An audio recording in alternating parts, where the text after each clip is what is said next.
نحمده ونصلي ونسلم على رسوله الکریم اما بعد۔ ابتداً دنیا میں ہر علاقے میں، ہر خطے میں دن میں 2 وقت کھانے کی ترتیب تھی۔ ایک 10-11 بجے کے درمیان، یعنی ظہر سے کچھ پہلے، اس کو عربی میں غدا کہتے ہیں، اور ایک عشاء جو مغرب کے بعد کھا لیا کرتے تھے، کچھ اس سے پہلے آگے پیچھے کر کے اپنے اپنے ٹائموں کے حساب سے، اپنے اوقات اپنی ترتیب کے حساب سے، یعنی دن میں 2 وقت کا کھانا ہوتا تھا۔ اسی لیے کہا بھی جاتا ہے کہ 2 وقت کی روٹی مل جائے، تو ایک مشہور محاورہ بھی ہے۔ یہ پچھلے 100 سالوں میں ایسا ہوا کہ دنیا میں جب مشینی چیزیں آنے لگیں اور ترقیات ہونے لگیں اور افلوئنس ہو گیا، کچھ چیزیں ہم ماس لیول پہ اگانے لگے اور بنانے لگے، تو کوئک سروس چیزوں کی فراہمی، پیسنا مشین سے آسان ہو گیا، آٹا بنا بنایا ملنے لگا، تو وہ جو ہر ایک کو اپنے اپنے گھر میں غلہ اناج کوٹ کے الگ کر کے، پھر کیونکہ وہ مہنگا پڑتا تھا اگر وہ بندوں سے یہ سب کروایا جائے، جیسا کیا ہوا لیا جائے،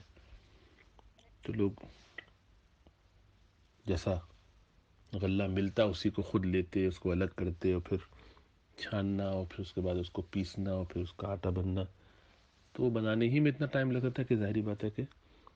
وہ آسان نہیں تھا کہ دن میں 3 دفعہ اور 4 دفعہ کے جو آج کل نخرے ہیں وہ ہو سکیں۔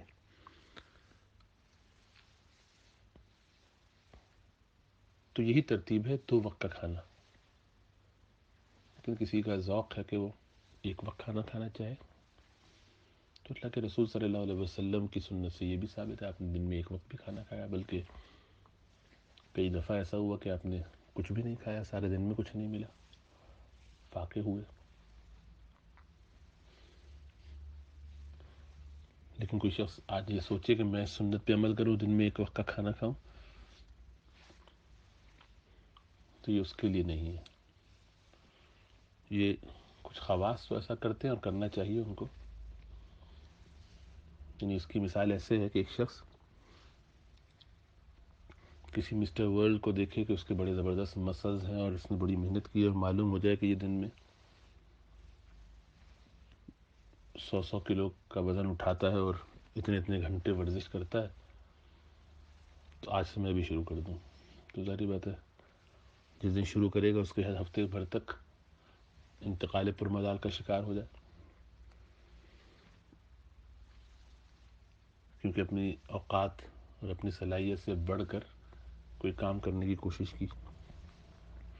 یا کسی کو معلوم ہوا کہ فلاں صحابی نے یا فلاں امام نے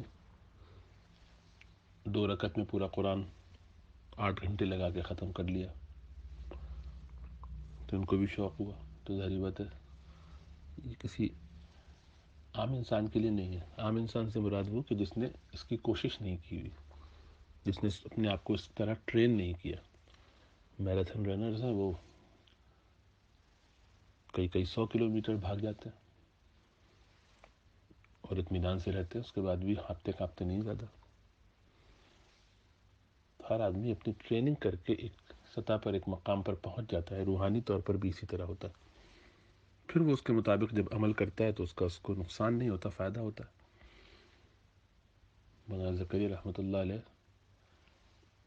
دن میں 2 مرتبہ کھایا کرتے تھے بہت عرصے تک، تو بہن بڑھاپے میں ساتھ رہتی تھی بہت عرصے، قریب میں، تو وہ کچھ کھلا دیا کرتی تھی، دوپہر کا انتظام کر دیتی تھی، دن میں 1-2 دفعہ ہو جاتا تھا۔ ان کا انتقال ہوا تو وہ بھی چھوٹ گیا، دن میں 1 ہی وقت کا کھانا رہ گیا۔ کتنے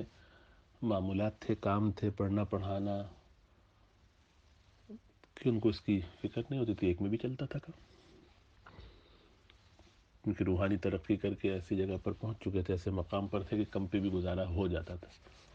آج بھی ایسے لوگ ہیں موجود جو دن میں 1 وقت کا کھانا کھاتے ہیں یا 2 وقت کا کھاتے ہیں، تو اتنا تھوڑا ہوتا ہے کہ ملا کے وہ 1 وقت کا بھی نہیں بنتا۔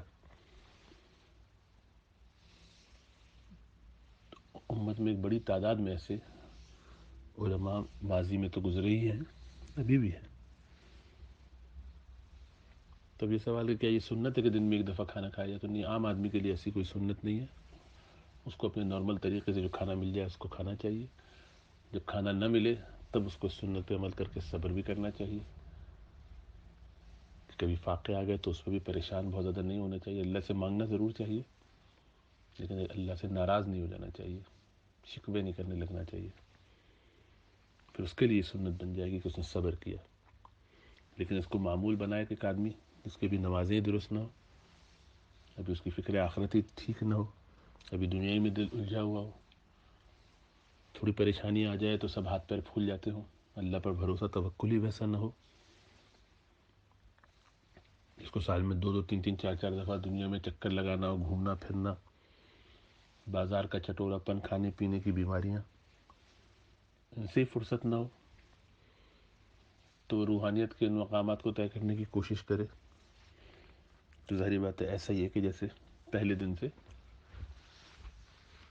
مسٹر ورلڈ بننے کی کوشش کر رہا ہے اور اتنا زیادہ وزن اٹھا رہا ہے، تو نقصان ہی نقصان ہے اس کے لیے. تو بالکل ایسی چیزوں سے بچنا چاہیے.